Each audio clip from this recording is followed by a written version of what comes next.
Clouds of war.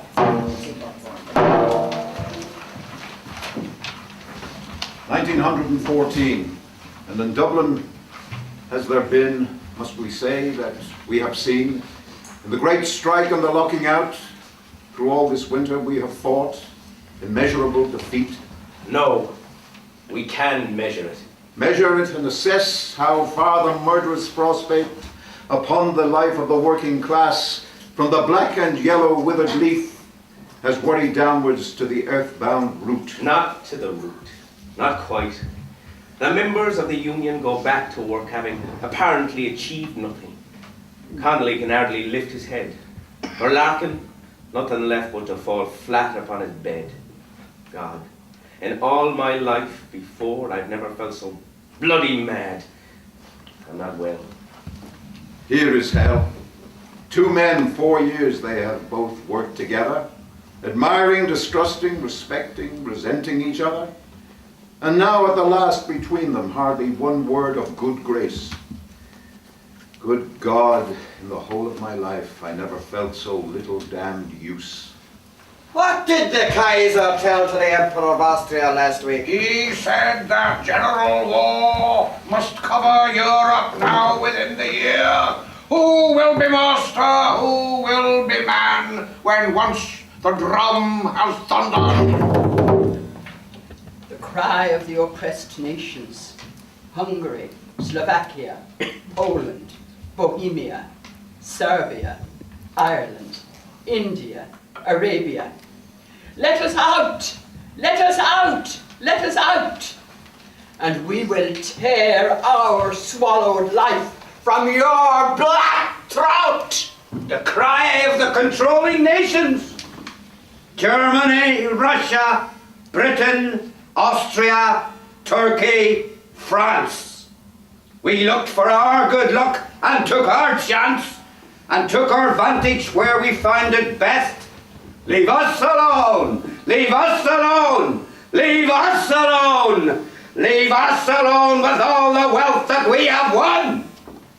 Or we will break you back and bone. The cry of the neutral nations. We're standing on the sidewalk of the world. We're standing, and we damn well don't mix in. We want to have it made in dollars and trade. Gotta wait to see who will win. Boys, it's a cinch that ain't just yet. Keep clear of it. Get wise.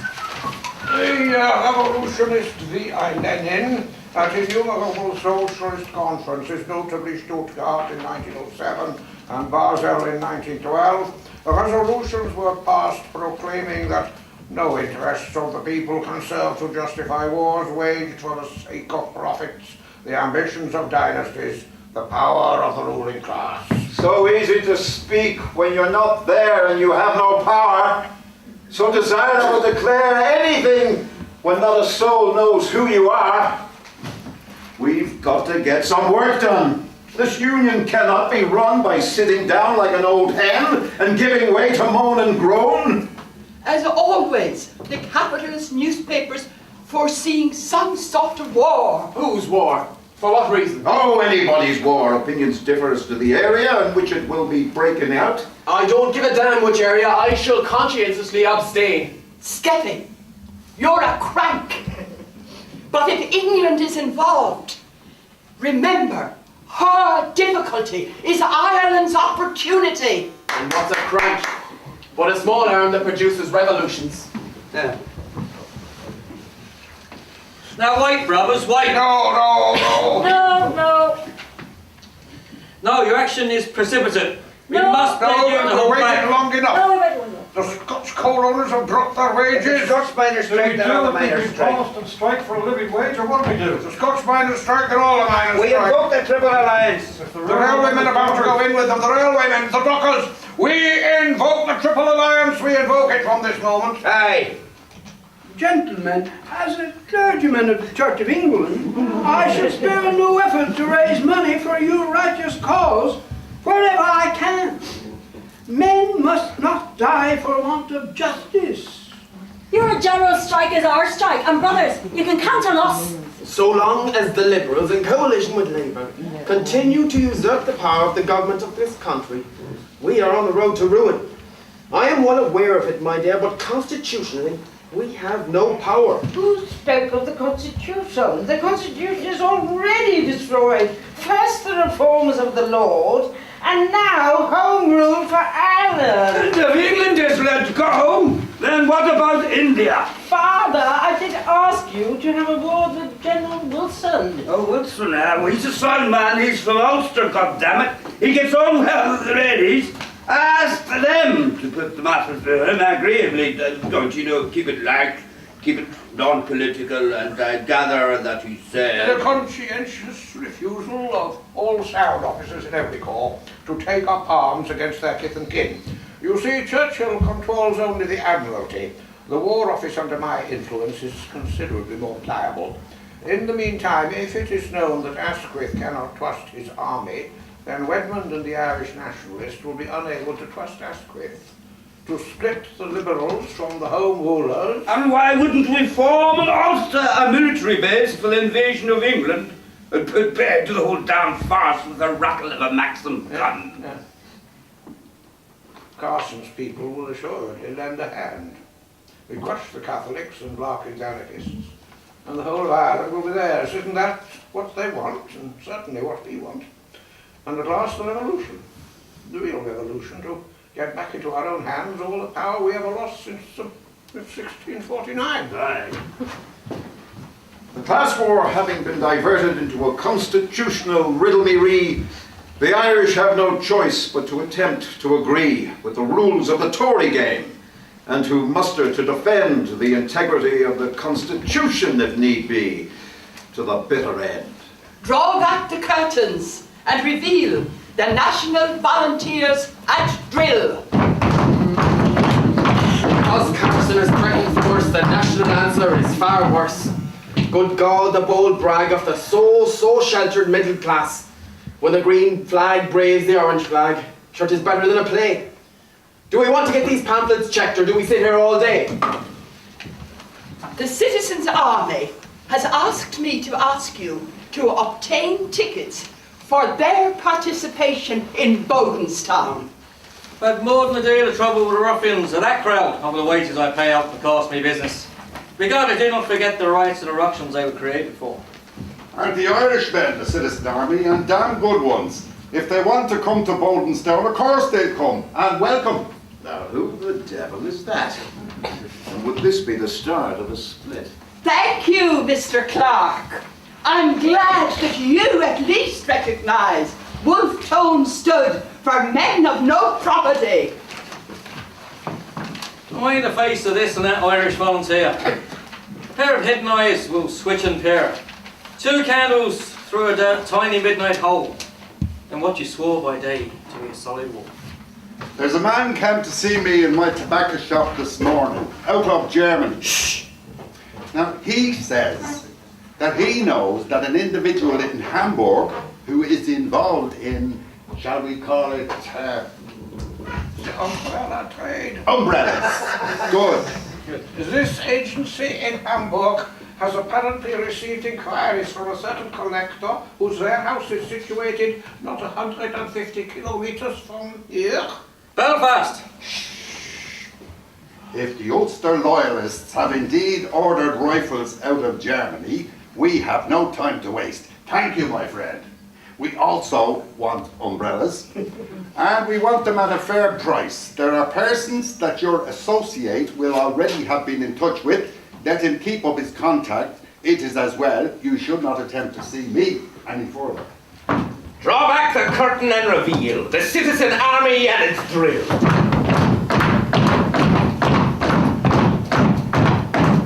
We are an organisation trained to arms of the Irish working class. Partition? What does it mean to you? As a disciplined force of the labour movement in this country? I will tell you what partition means. It will not only divide the country, but the entire working class will be cut into 2 halves that can never again be joined together. Neither home rule nor the lack of home rule will make us lay down our arms. Mr. Connolly, we haven't got any. Not yet, Mr. Secretary, not yet. But with your assistance, we shall be able to have a defined constitution, and upon that, we can build for anything. A few headings, so. 1. The first and last principle of the Irish Citizen Army is the avowal that the ownership of Ireland, model and material, is vested of right in the people of Ireland. 2.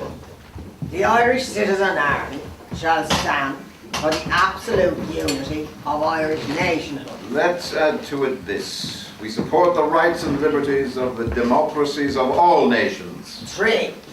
We sink all differences of birth, property and creed under the common name of the Irish people. 4. The Citizen Army shall be open to all who accept the principle of equal rights and opportunities for the Irish people. And let me add, 5. Before being enrolled, every applicant of the Citizen Army must, if eligible, be a member of his trade union. Such union being recognised by the Irish Trade Union Congress. Hey! We have aroused their sunken fire at last. I wish to God I thought that march would carry to Belfast.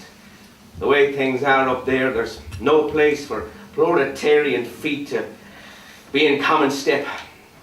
I think of all the work we ever did in the nation, in that city, as being chopped into kindling splinters. No remedy, I must go back there. Sean O'Casey made a remark about not having any guns. That's right. And you assured him, you said to him, not yet.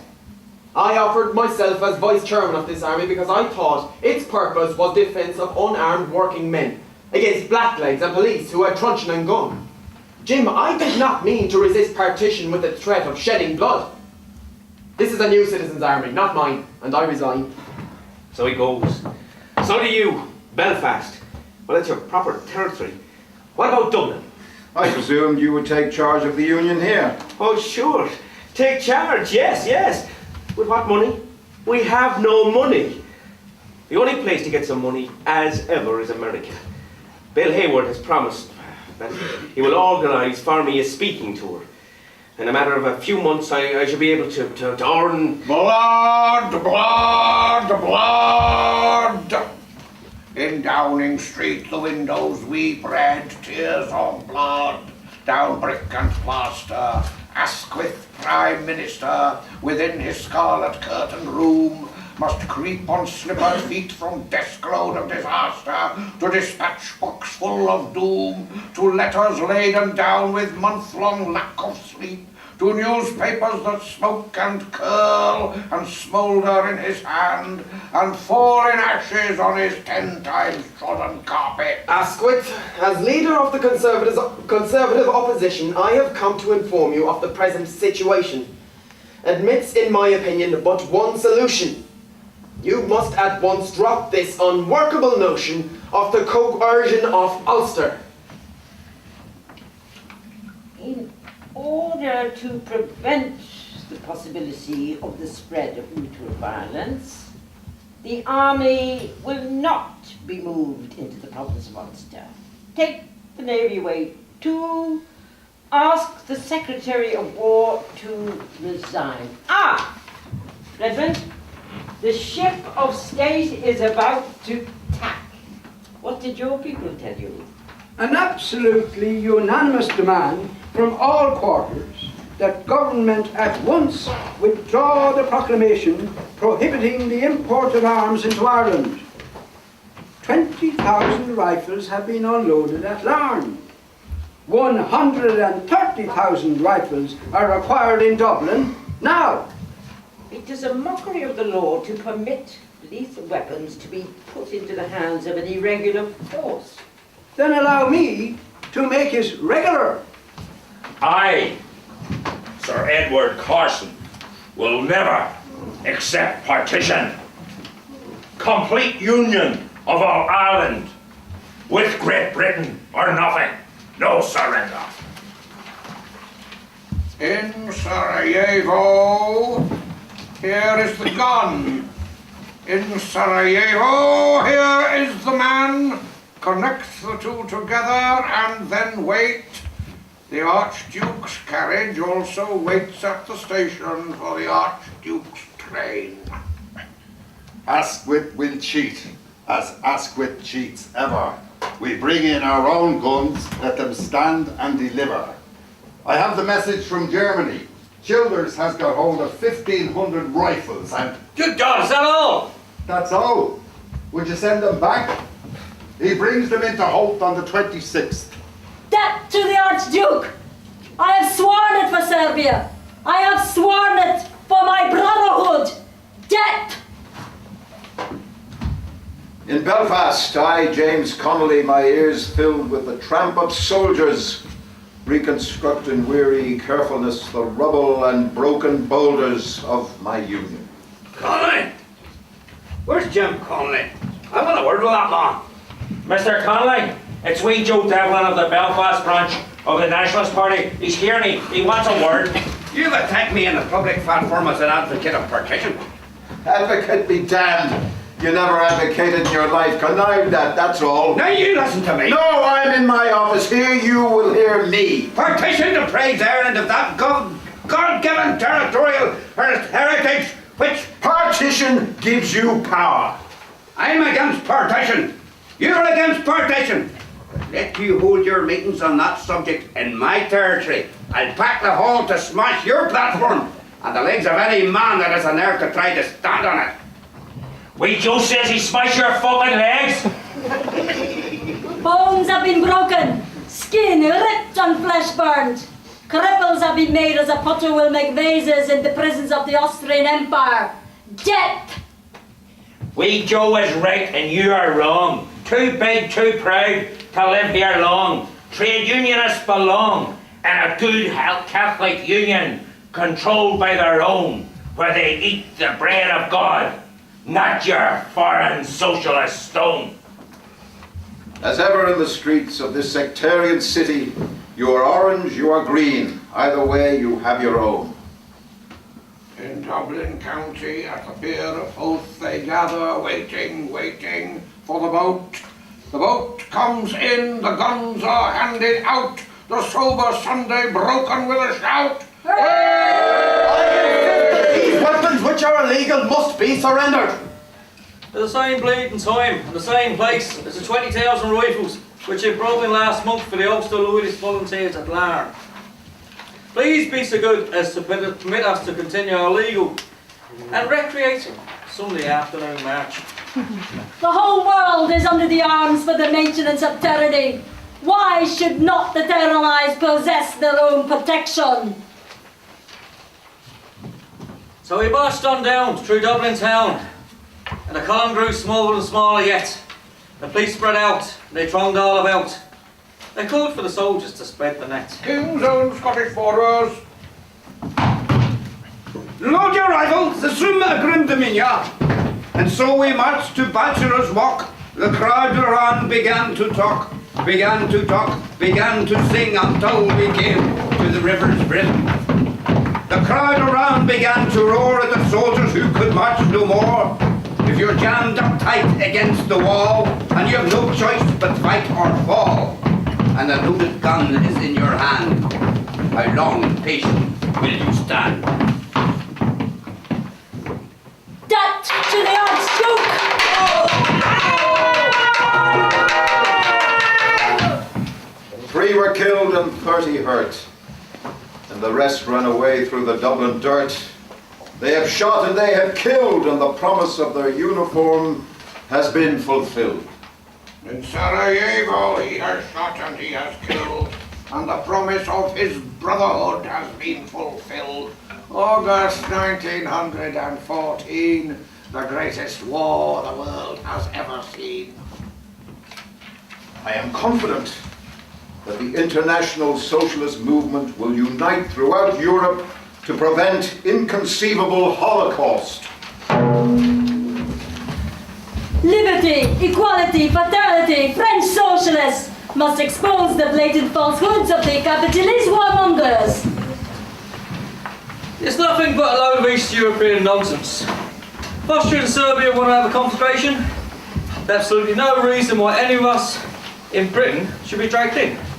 Be far better things to attend to. Let's get on with it. How long can they hold firm while the whole of Europe can now hear the rumble of the troop trains and the clicking down every wire of the telegraph to call together the reservists from far and near?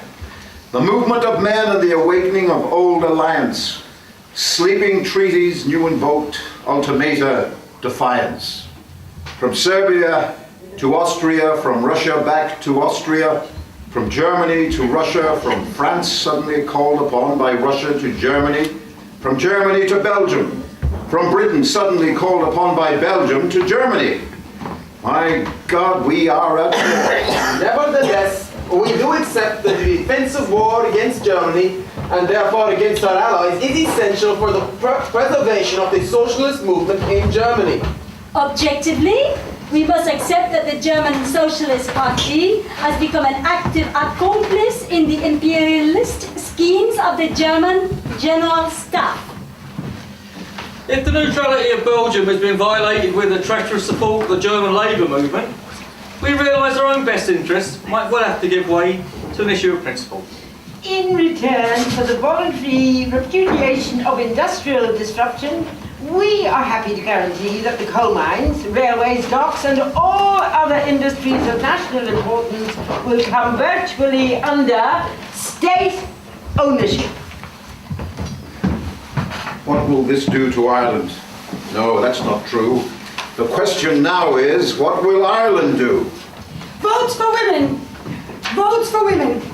If you don't give women the vote, we should boycott the war. You don't want to boycott the war. On the contrary, we are eager to play our full part in it alongside our gallant men. Oh, if that's what you want, madam, you can most certainly have it. England at long last has proved true to her destiny. I shall rip up an old poster, and every young man not in uniform shall receive one white feather. Very good. I am Sir Edward Carson, speaking for each royalist, Ulster volunteer. Desires at once to make it clear that to a man we'll fight the German war, provided that Home Rule at once is dropped. The bill is passed. It cannot be revoked. Postponed, perhaps. You mean after the war? Home Rule confirmed. But what about partition? Assuredly, that condition would no longer be of account. Mr. Redmond, this is a people's war. The well-being of all people must alone be paramount. We, the Irish, are men of principle. I want a statement of principle that we are involved in a foreign war on account of... Belgium, Catholic Belgium. Now, that would be the principle of the right of self-determination for small neutral nations. It wouldn't be altogether out of place to apply it locally. Home Rule after the war, Edmund. Goodbye. Go and make your speech. My speech? I must make my speech. We, the volunteers, will defend the coasts of our own country against all enemies of the British Empire. Now, how do you think the Irish newspapers are going to take to that? The Irish Worker, the one newspaper for which I am prepared to speak, will take it as all capitalist hysteria should be took. Ruling by fooling is a great British art, with great Irish fools to practice it on. The signal for war should have been the signal for rebellion, and the National Volunteers should have been the first to respond to it, instead of which they split for Redmond and his proposal to devote the volunteers to the defence of the British Empire. 188,000 have offered themselves. Myself, Owen McNeill, opposing this decision, received support from no more than 12,000. The revolutionist Vladimir Ilyich Lenin, in Switzerland so far undisturbed, puts forward his views on the war to be translated and smuggled abroad. It is almost universally admitted that this war is an imperialist war. International war is disaster for the international working class, bringing death upon the battlefield, starvation in the home, slavery in the places of work. I foresee 6 months, 9 months of unprecedented carnage, followed by a patched-up peace, followed by year after year of unemployment and misery in a devastated continent. Unless out of it, Professor McNeil, we can drag hold of revolution. We are a constitutional, national-minded, responsible body, Mr. Connolly, devoted only to the integrity and freedom of our beloved country.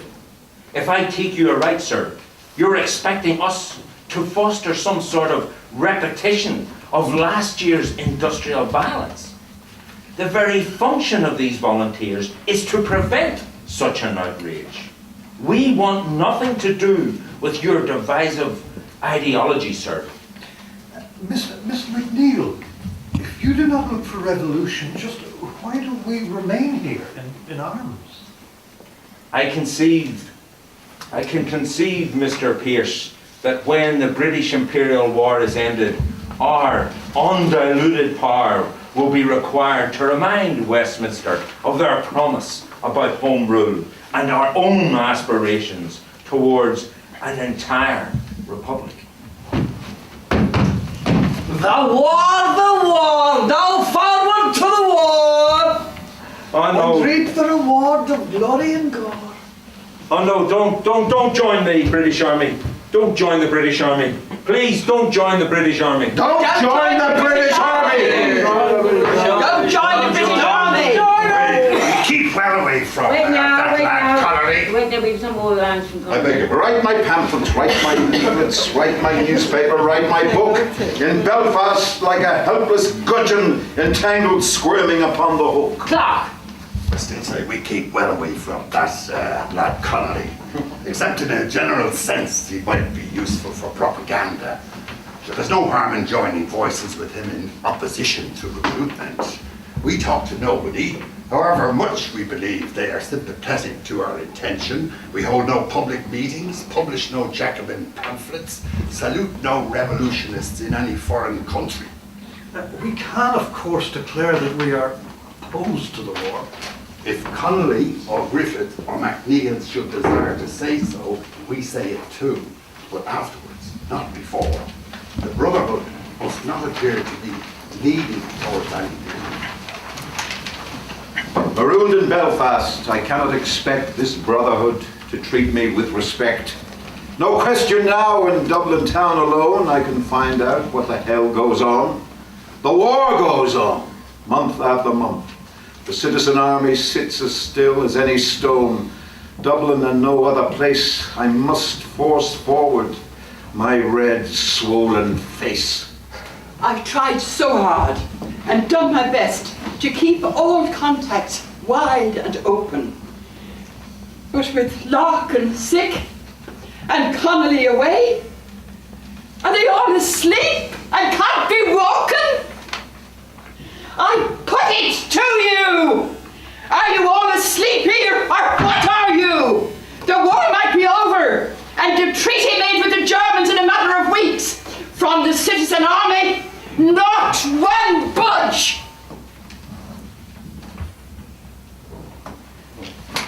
You don't even let the world know we exist.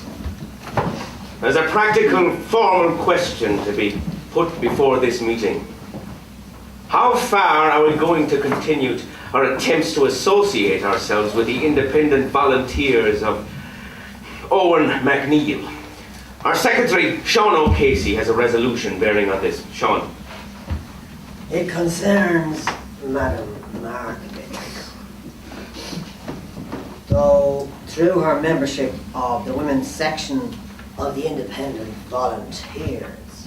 Now, volunteers in their efforts and aims are inimical to the interests of Labour. I move that she now be asked to sever her connections with either the volunteers or the citizen army. I want me resolution put forward to the vote. You can wait till I put in another one. Vote for confidence in Madame Markowitz and her integrity in all the work she has done for the furtherance of this body. The vote of confidence is carried by 7 votes to 6.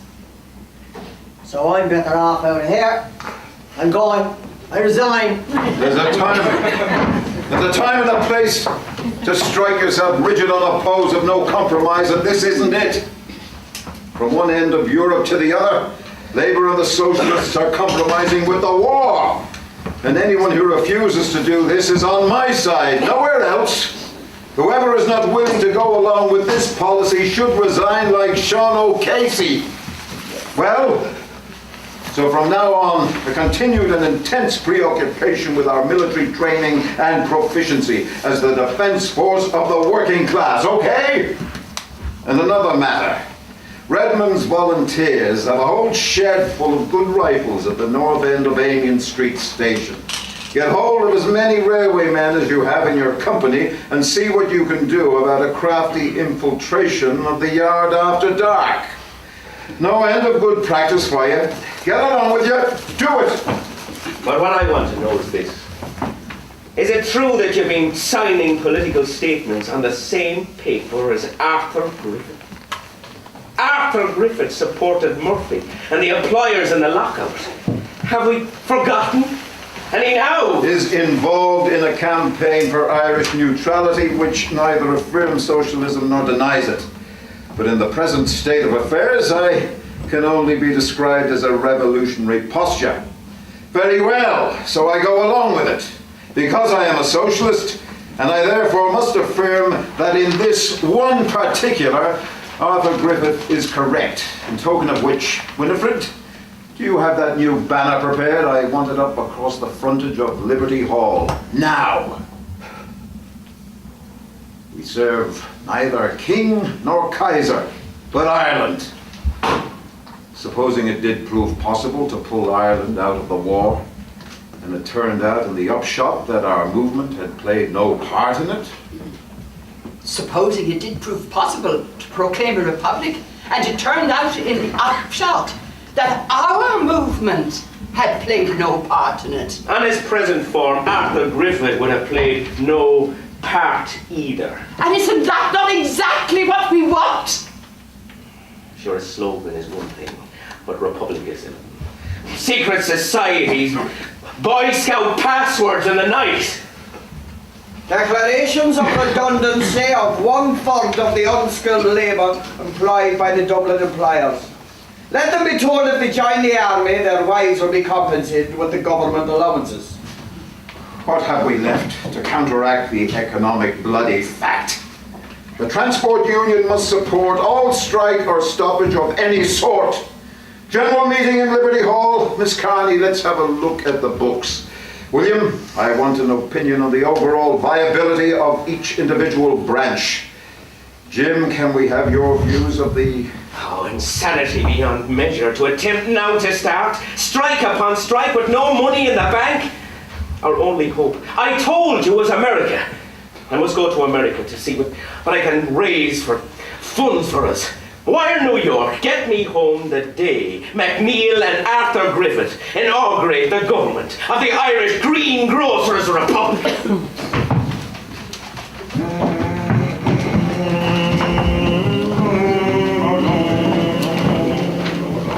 Soldiers of the Citizen Army, at the salute to honor this funeral. We honor the memory of O'Donovan Rossa, who fought for his cause in Ireland, was imprisoned in England, and died in exile in America. Karl Marx spoke loudly for him against his tormentors in the jail. On his release, he repudiated the red ravings of Karl Marx.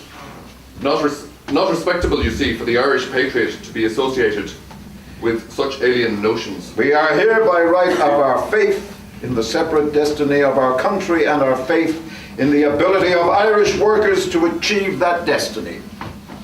They think they have foreseen everything, think they have provided for everything, but the fools, they have left us, our Fenian, dead. And while Ireland holds these graves, Ireland unfree can never be at peace.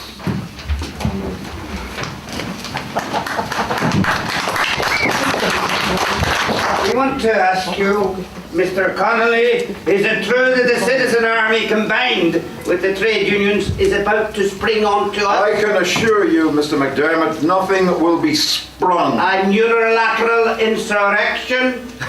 Unilateral is a queer word. We're talking of the inevitable historical process involving the mass action of the greater part of the working class. Yes, but how soon? The only way you can tell is the time ripe for revolution is to let fly your revolution and find out if it succeeds.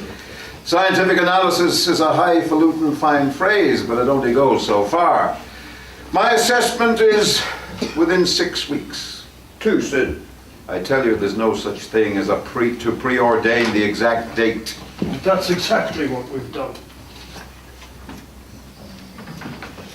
Easter Sunday, which falls this year upon the 23rd of April, 3 full months from now. So what do you think? I'll tell you what I don't think. I don't think any longer that I am too direct for you people. Sir, you have amazed me. I can't possibly give an answer just like that, sat here.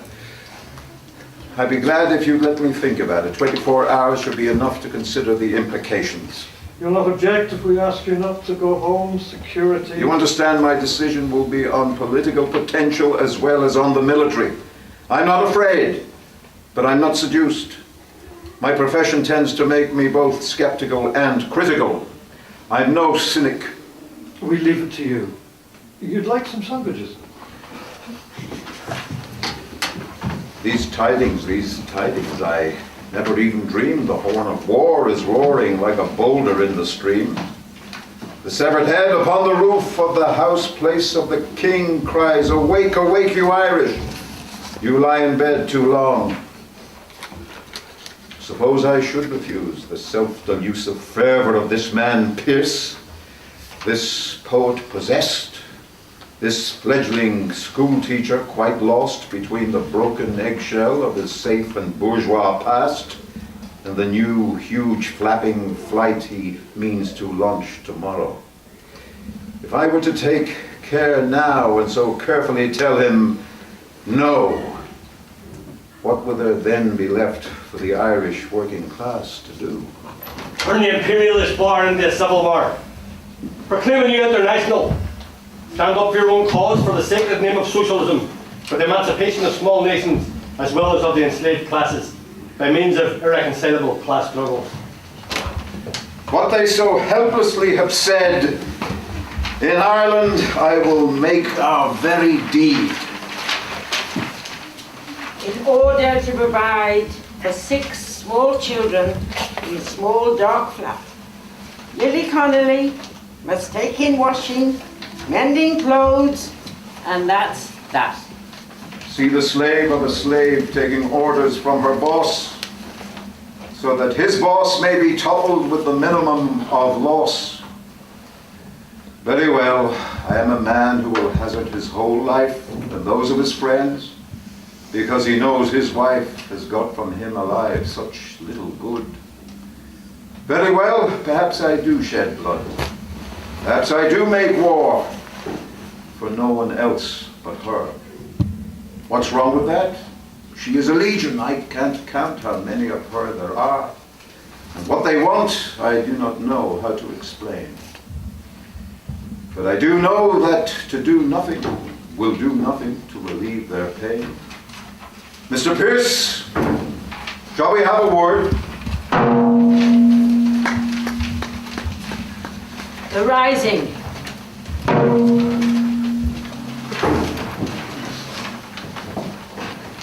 You've made up your mind.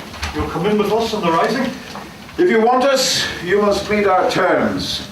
We, as the citizen army created for our own purposes and independent of the national volunteers, must continue to retain our independence, our chain of command, our own commandant, you. I become in effect the second in command of the entire operation.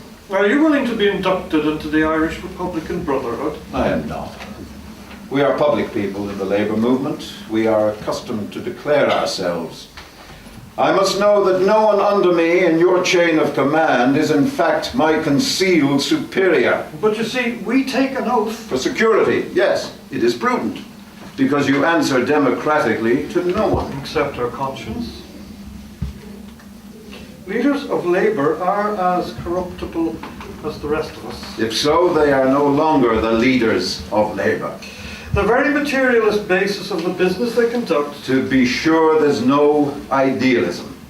We just rescue human beings from being turned into animals. In what name do we raise our flag on Easter Sunday? What else but the name of the Republic of Ireland, to be defined in a proclamation? May I ask you your collective views upon the issue of private property? I fancy I know yours. We want and we must have economic conscription in Ireland. Socialism. Common ownership of the resources of the land under one common direction, that Ireland may live and bear upon her fruitful bosom the greatest number of the freest people she has ever known. This could cause difficulties. Aye. Now your turn. I base my views upon James Fintan Lawler. Very good, so do I. But interpret it how? 4 propositions. 1, the end and purpose of freedom is human happiness. 2, the end and purpose of national freedom is individual happiness. Therefore, individual happiness. 3, national freedom implies national sovereignty. 4, national sovereignty implies control of all the moral and material resources of the nation. Not really so very different from what you said. Yes, it is. Your word nation includes all, excludes none. We can support ourselves, said Wolfe Tone, by the aid of that numerous and respectable class of the community, the men of no property. Merchants, said Wolfe Tone, make bad revolutionaries. Company directors, says James Connolly, turn government into mass murder, religion into a confidence trick, and nationality into an increased margin of profit upon their books. Don't you see, if you once permit their way of life, its very existence, it will continue to amass power, and there will be nothing for anyone else except the servitude of that power. Class conflict within a nation is more destructive than anything else. Class conflict is inevitable until the nation itself agrees to put it out of the law by making outlaws of all exploiters. There's no compromise. Would you accept the declaration of the right of the people of Ireland to the ownership of Ireland? What do we propose to say about the Protestant North? A specific guarantee of political and religious liberty. I wonder will they believe it? We shall win through, Mr. Connolly, and those of us who survive shall come unto great joy. I think we shall come unto great joy even if we do not survive. I have turned my face to this road before me, to the dead that I see, and to death I shall die.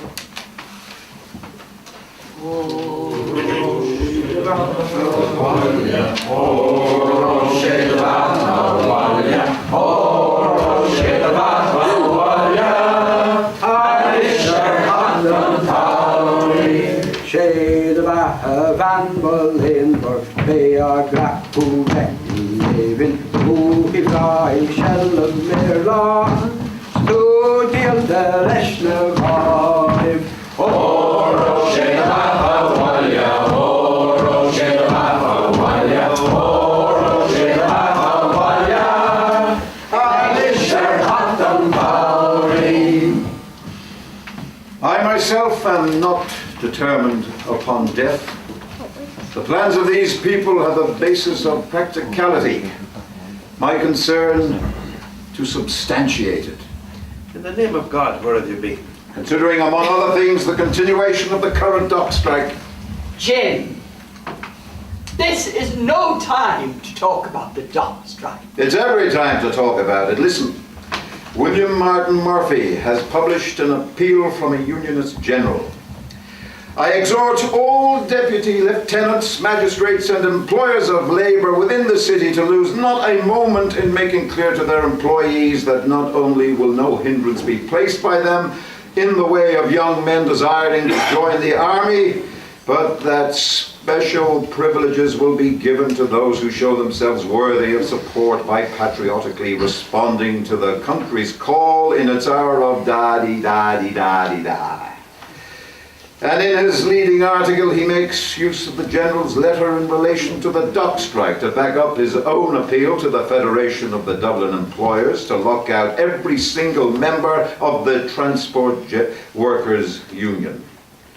After 18 months of war, they have finally found a way to use the jingoes of the war hysteria to destroy the labour movement. Jim, I cannot believe that either Pierce or Tom Clark kept you all this length of time talking over your plans for a strike. No, they didn't. I want every convener, every shop steward alerted to the immediate probability of a particular drastic action on the industrial front. Are we waiting for some sort of signal or what?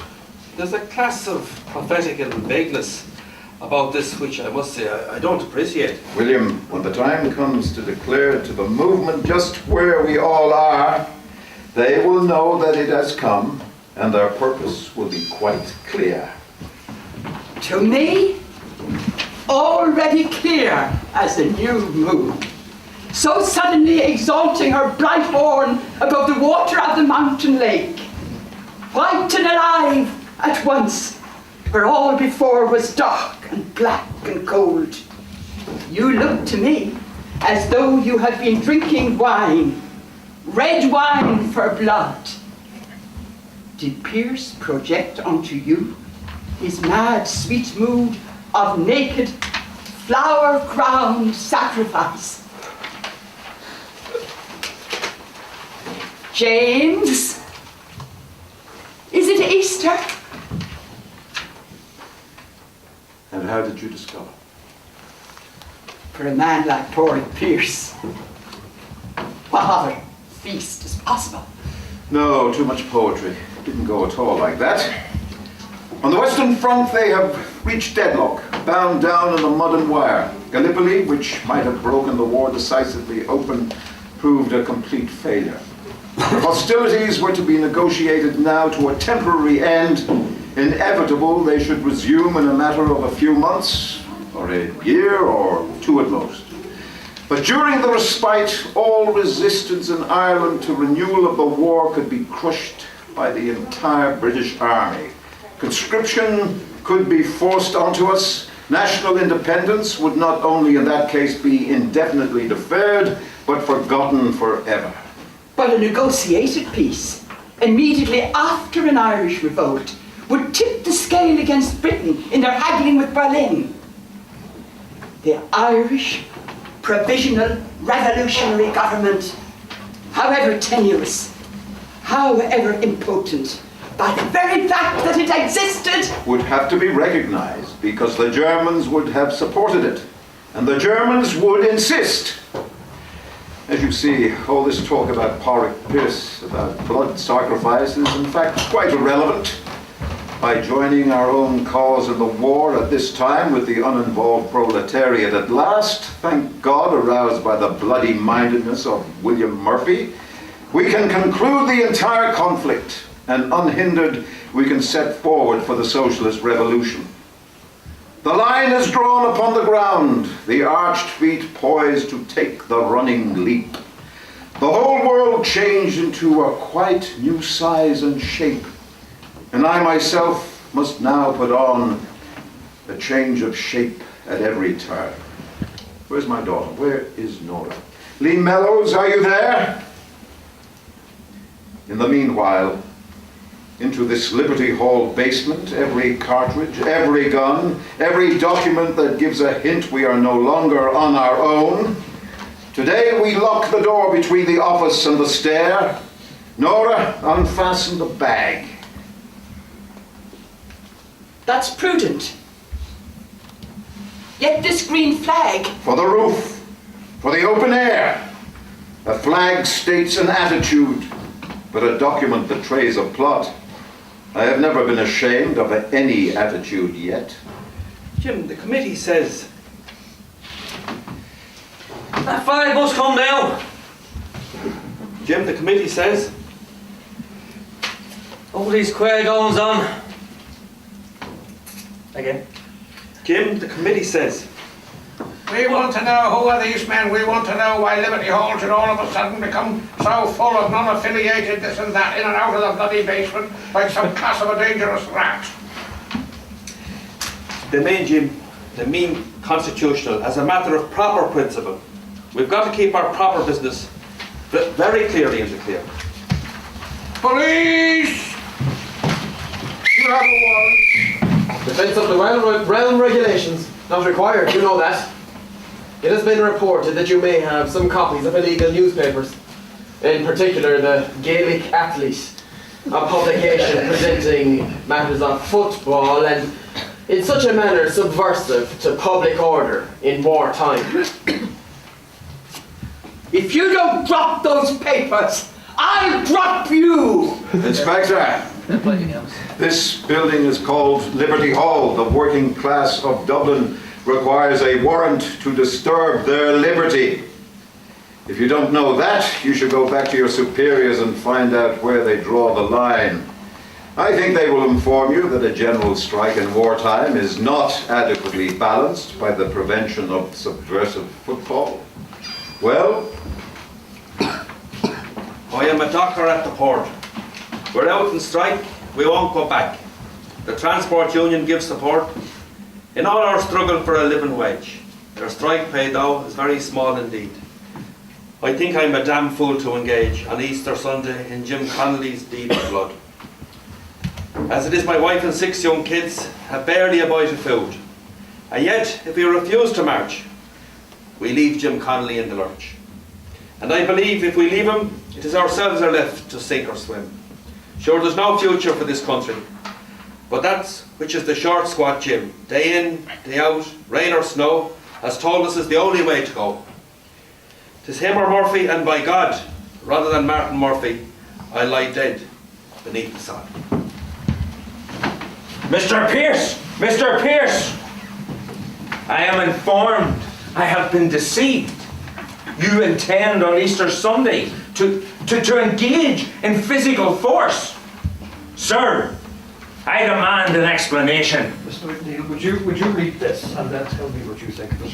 It appears to be an official order emanating from Dublin Castle and arranging for the arrest of every nationalist in the country. Including yourself and including the Archbishop.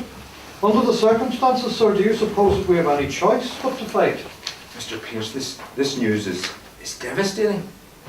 I've been so confident all the time that the passive existence of the volunteers would of itself be a sufficient reminder to the British that their pledge of home rule at the end of the war and so on.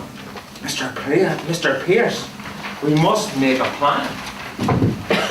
Did you show him the Castle letter? Oh, I did, and he's all of a jitter. Who wrote it, did you? Did I ever tell you a thing that was not true? Casement was caught! The German ship that brought the guns is caught and scuttled! The whole of our plans are baffled! Not at all. We carry on. How can a serious-minded Gael like Porrick Pierce become so double-faced? This document is forged! The second time they have deceived McNeil. I must make haste. In my newspaper, The Independent, this statement forthwith is placed. Owing to the very critical situation, all orders given to the Irish Volunteers for Easter Sunday are hereby rescinded, and no parades, marches, or other movement of volunteers will be commenced on that day. Betrayed again! Betrayed again! Betrayed again! Mr. Connolly, I assure you I knew nothing of this. Mr. Pierce, we do not purchase Murphy's papers in Liberty Hall. Of what you did not know, we are still unaware. And moreover, we have our orders. Constance, Winifred, mobilization 3:30. Tell me, is Arthur Griffith going to be in your provisional government? If that is what you want to establish. Not possible just yet, William, to make sure it will be a Labour government, but at least it will be Republican. There's a whole raft of rifles. They haven't been cleaned for a week. Disgraceful. You've got 10 minutes.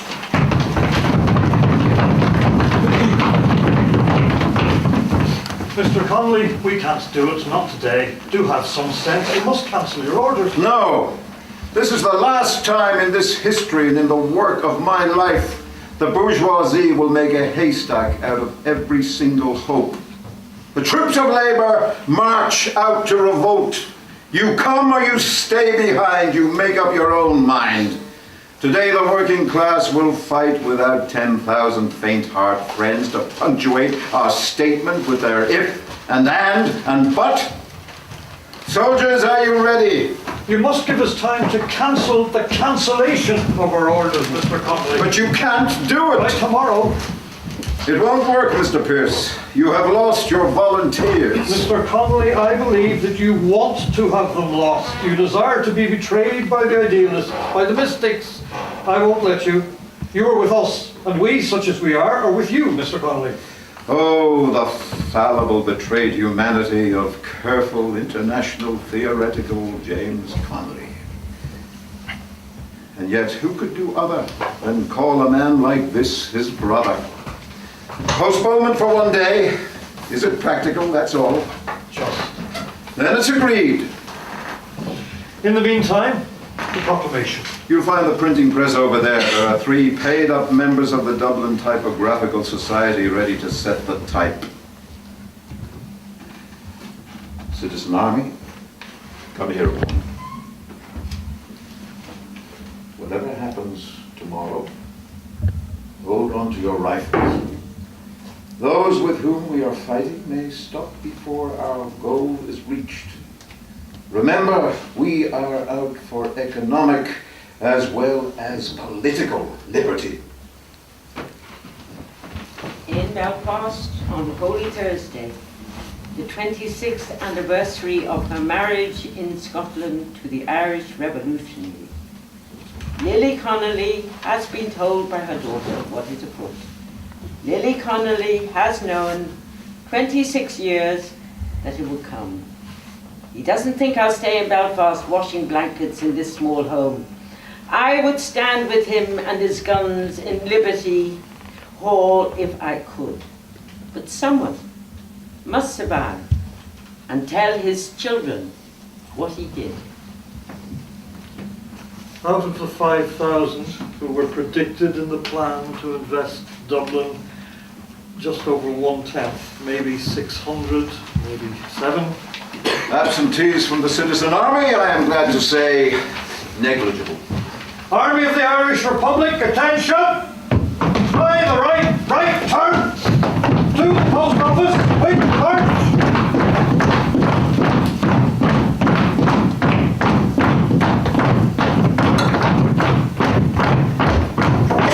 This post office is now my office for the Republican Revolution.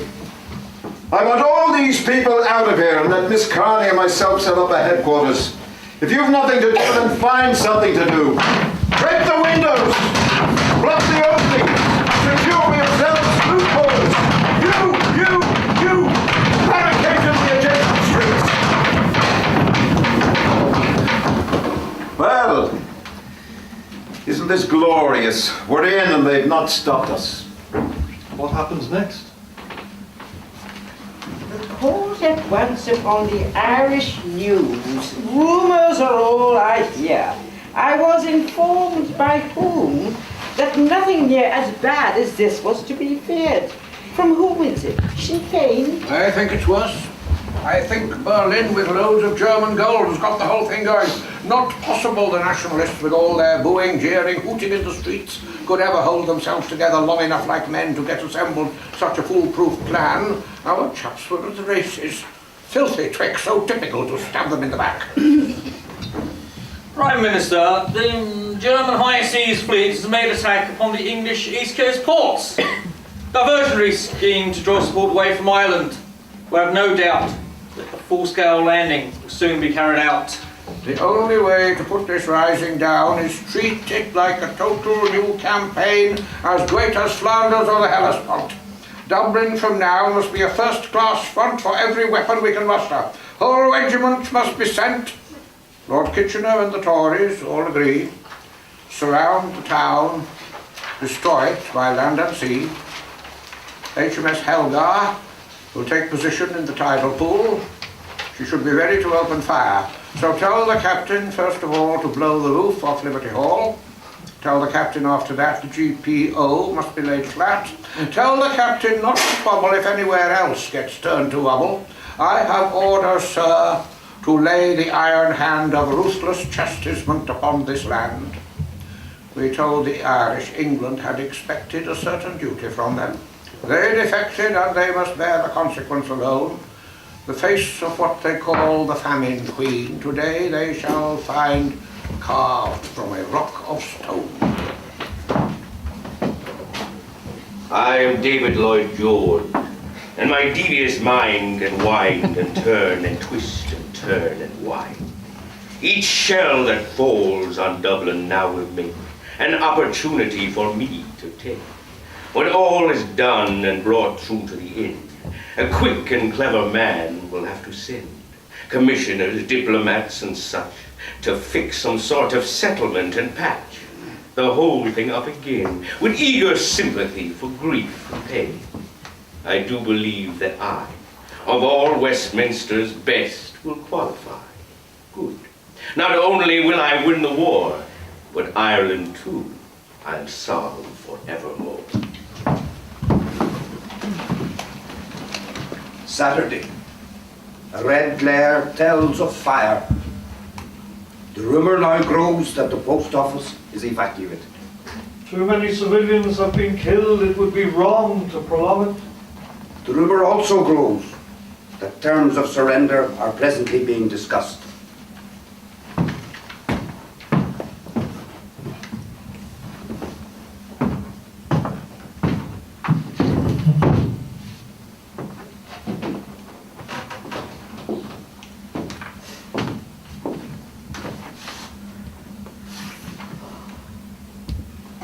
I dream a dream that I've dreamed before. I am imprisoned by the fire and in the fire. There is no way I can find out of here except to let the flames run over all, burning the floor, the window and the wall. And I am free and all the bread is burned to ash. The provisional government has agreed to an unconditional surrender. I agree to those conditions for the men under my command. None of these men were magnetic in the sense that Mr. Larkin is magnetic. But if Larkin was the magnetic centre of the Irish labour movement, Connolly was its brains. Formality with the soldier's sword? Good Lord. Do you suppose the fellow has the intention of invoking to me the Geneva Convention? Because if so in double quick time, I think he'd better think again. I'd have you know, you bloody little men, to rebel against your king is a matter of crime. I have the honour to proclaim a martial law on this wretched town. Trial before a drumhead court will serve you now both sweet and short. Weed out the names and I will call the sentences for one and all. Patrick Pearse, Thomas MacDonagh, Thomas Clark. Death. Joseph Plunkett, Edward Daly, Michael O'Hanrahan, William Pearse. Death.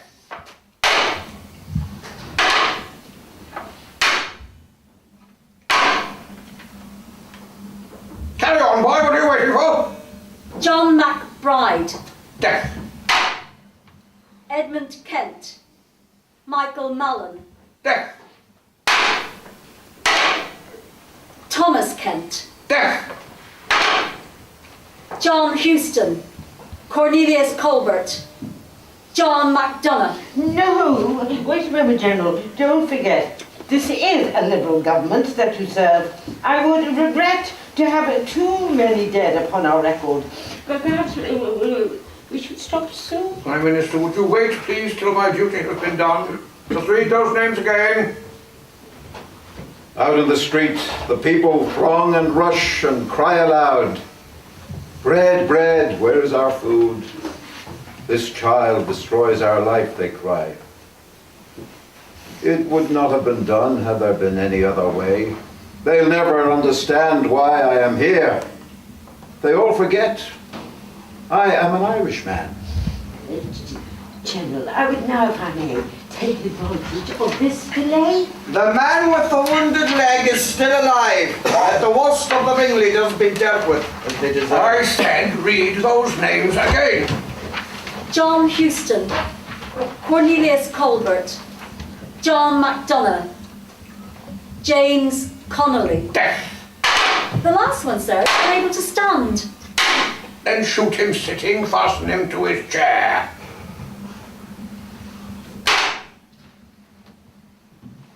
For nearly 30 years I tried to clear the world of those who now have had me tied into my chair and shot at till I died. They always claimed that they were here to stay. They did not ask us if they may. And altogether, they asked so very few.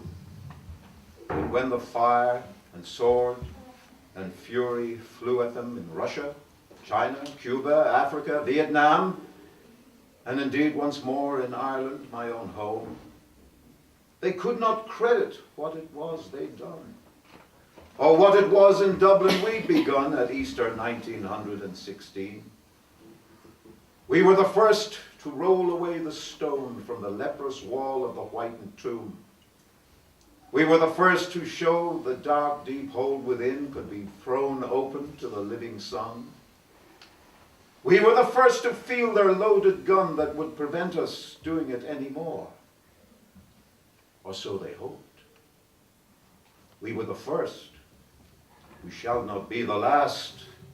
This was not history. It has not passed.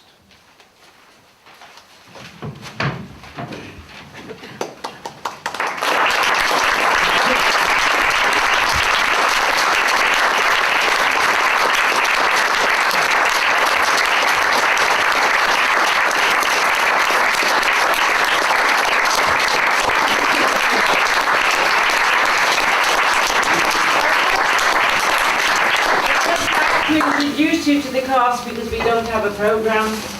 So, John Quinn, Connolly.